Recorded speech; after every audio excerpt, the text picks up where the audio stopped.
विद्यार्थी मित्रांनो, आपण पुन्हा एकदा आलोय NIT कोल्हापूर या ठिकाणी. आता सध्या एक 10 ते 15 मिनिटं राहिलेत शिफ्ट सुटण्यासाठी. आज 15 तारीख आहे आणि त्यांची सेकंड शिफ्ट आहे. जर तुम्हाला असेच या पद्धतीचे व्हिडिओज जर हवे असतील प्रत्येक शिफ्टच्या ॲनालिसिसचे, तर आपल्या चॅनलला तुम्ही सबस्क्राईब केलंच पाहिजे आणि तुम्ही सबस्क्राईब केलंच असेल. विद्यार्थी मित्रांनो, जर आपण थोडंसं ॲनालिसिस केलं ना, तर सकाळची जी शिफ्ट होती आपली, तर कंपॅरेटिव्हली मॉडरेट होती. आता आपण पाहूया की नक्की आत्ताची शिफ्ट कशी आहे आणि तुमचे जे काही प्रश्न असतील किंवा तुमचं कॉलेज कोणतं आहे, तुम्हाला कोणत्या कॉलेजवर सेंटर तुमचं अलॉट झालं आहे, ते मला कमेंटमध्ये सांगा आणि मी विद्यार्थ्यांना कोणते प्रश्न विचारू हे मला सजेस्ट करा. चला आपण रिव्ह्यूज घेऊया. विद्यार्थी मित्रांनो, आत्ताच या ताईची एक्झाम झाली आहे. तिला आपण विचारू की परीक्षा कशा पद्धतीने गेली. आता सर्वप्रथम मला तुझं नाव सांग. माझं नाव अपूर्वा आहे. मला सांग ना की पेपर कसा गेला तुझा आत्ताचा. आत्ताचा पेपर फिजिक्स आणि केमिस्ट्री खूप खूप सोपा होता. मॅथ्स फक्त सोपा होता पण टाईम मॅनेज झाला नाही मॅथ्समध्ये. फिजिक्स केमिस्ट्रीमध्ये 100 सगळे डुएबल होते क्वेश्चन्स, काहीच न येण्यासारखं नव्हतं. सगळं पेपर कवर पण होत होतं पण मॅथ्समध्ये टाईम कमी पडला. एवढंच येत होती पण टाईम मॅनेज झाला नाही मॅथ्सला. म्हणजे कन्क्लुजन जर सांगायचं म्हटलं तर मॅथ्समध्ये टाईम कमी पडला. मॅथ्समध्ये नक्की कोणत्या चॅप्टरवर जास्त फोकस होता.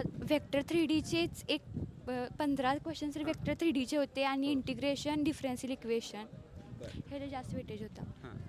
मला सांग PYQs वगैरे तू केले होते का. नक्की किती इयरचे PYQs केले ते. मी जेईची प्रिपरेशन करते, मग मी CETचं काहीच केलेलं नव्हतं. जेईवरूनच फक्त CETचा अभ्यास, म्हणजे CETचा पेपर दिला, फक्त जेईचा अभ्यास केलेला. CETचे PYQ काही केले नव्हते, जेईवरूनच सोडवलं सगळं. मला सांग तुझा JEEचा फर्स्ट अटेम्प्टचा स्कोर किती होता. 91.8%. होय होय, खूप चांगला स्कोर होता. आता CETमध्ये तू किती एक्सपेक्ट करते स्कोर. 99. 99 ना, एक नंबर. खूप धन्यवाद.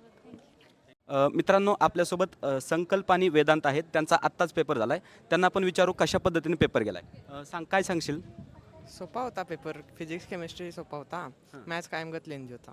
हां, मॅथ्स लेंदी होता. फिजिक्स केमिस्ट्री सोपा होता. तुम्ही अगोदरचा पण व्हिडिओ ऐकला, इंटरव्ह्यू ऐकलाय आणि आत्ताचा ऐकलाय. फिजिक्स आणि केमिस्ट्री सोपा होता, मॅथ्स लेंदी होता. बरं, टाईम मॅनेजमेंटबद्दल.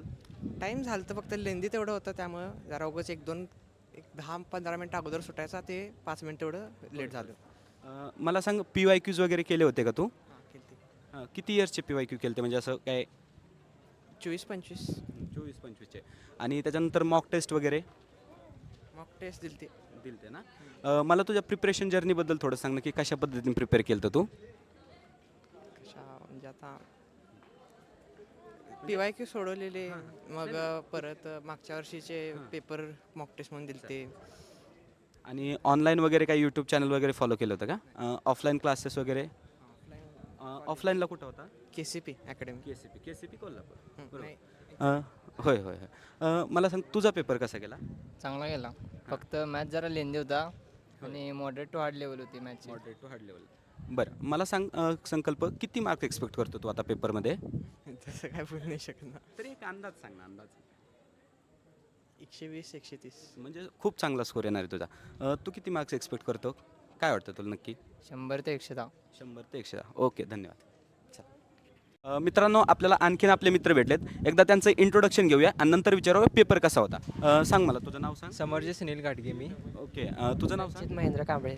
ओके, तुझं. पार्थ शशिकांत सांगावे. बरं, तुमचा आता सर्वांचा पेपर झाला आहे. मला आता सांगा ना की पेपर कसा होता, काय वाटतं. फिजिक्स केमिस्ट्री मॅथ्स नक्की सोपं होतं, लेंदी होतं, कसं होतं. इझी टू मॉडरेट होतं. मॅथ्स तर जरा टफ होतं मॅथ्ससाठी. Maths जरा tough लेंदी होतं ना? आणि लेंदी होतं. Chemistry chemistry. सोपं होतं ते. हे पहा, आपण 3 इंटरव्ह्यू घेतले. फिजिक्स आणि केमिस्ट्री सोपंच होतं, मॅथ्स टफ होतं. बरं, तू काय सांगशील. मॅथ्स टफ होतं, लेंदी होता.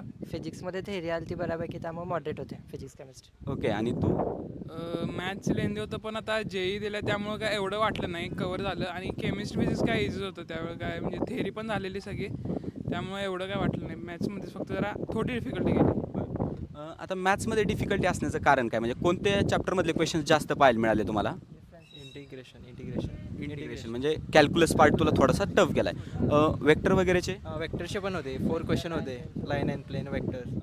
वेक्टर, लाईन, प्लेन, डिफरन्सिएशनचे जास्त होते. इंटिग्रेशन. म्हणजे डिफरन्सिएशन त्याच्यामध्ये जो कॅल्क्युलसचा पार्ट आहे आपला, त्याच्यानंतर वेक्टर आणि लाईन अँड प्लेन याच्यामधून क्वेश्चन्स जास्त आलते. लॉजिक वगैरेचे क्वेश्चन चालते. 1-2 होते क्वेश्चन. LPP वगैरे. LPBचा नव्हता. LBBचा एक होता. एक दोन क्वेश्चन तेवढंच वेटेज त्याच्याकडचं. तू आणखीन काय सांगशील, म्हणजे कशा पद्धतीने तू हे केलं. Time management. हां, टाईम मॅनेजमेंट म्हणजे माझी RCC अकॅडमी होती ना, त्यामुळे तिकडे जेई सोबत सीईटीचे पण पेपरची तयारी करून घेतलेली. त्याने काय सांगितलं, जर तुमचं कव्हर करत झालं तर अर्ध्या तासात तुम्ही केमिस्ट्री कव्हर करू शकता आणि इझी असते कव्हर. आणि समजा जर फिजिक्स समजा लेंदी आलं तर तुम्ही 1 तास देऊ शकता फिजिक्सला, ते काय मॉडरेट असतं. नंतर मॅथ्सला प्युअर 1.5 तास देण्यासाठी तुम्हाला समजा जर तुम्हाला ट्रिक वापरायची असेल तर किंवा शेवटपासून जर तुम्ही करत गेला म्हणजे लास्ट क्वेश्चनपासून माझ्यामध्ये जर मी लास्ट क्वेश्चनपासून सोडवतो त्यामुळे मला इझी होतो पेपर कधी पण सोडवताना. म्हणजे मॅथ्स तर फक्त. ओके चालेल. मला सांगा ना की किती तुमचा स्कोअर एक्सपेक्ट करताय तुम्ही? म्हणजे एक अंदाजे स्कोअर की मला एक्सपेक्ट येऊ शकतो तेवढा. 120 120. ओके. 110 110. 140 50. मला सांग जेईला किती स्कोअर होता तुझा फर्स्ट अटेम्प्टला? पहिल्या याला खूपच कमी होता, 90% आला होता. आता दुसऱ्या याला तर चांगला गेला, एक्सपेक्ट करतोय 98 95 6 पर्यंत. ओके धन्यवाद. मित्रांनो, ओमकार आहे आपल्यासोबत. त्याला विचारू कशा पद्धतीने पेपर होता. काय सांगशील ओमकार? अगदी बरोबर झाला पेपर, छान पद्धतीने होता, सोपा होता पेपर. बरं, मला सांग की फिजिक्स आणि केमिस्ट्री बरेच जण म्हणतात सोपं होतं आणि मॅथ्स हार्ड म्हणतात, तर काय वाटतं तुला याच्याबद्दल? मॅथ्स सोपा होता. मॅथ्स सोपं होता का? सोपा होता. मॅथ्स सोपं होता आणि फिजिक्स आणि केमिस्ट्री? केमिस्ट्री सोपा होता, जरा फिजिक्स अवघड गेला. फिजिक्स थोडंसं टफ होतं ना, बरोबर.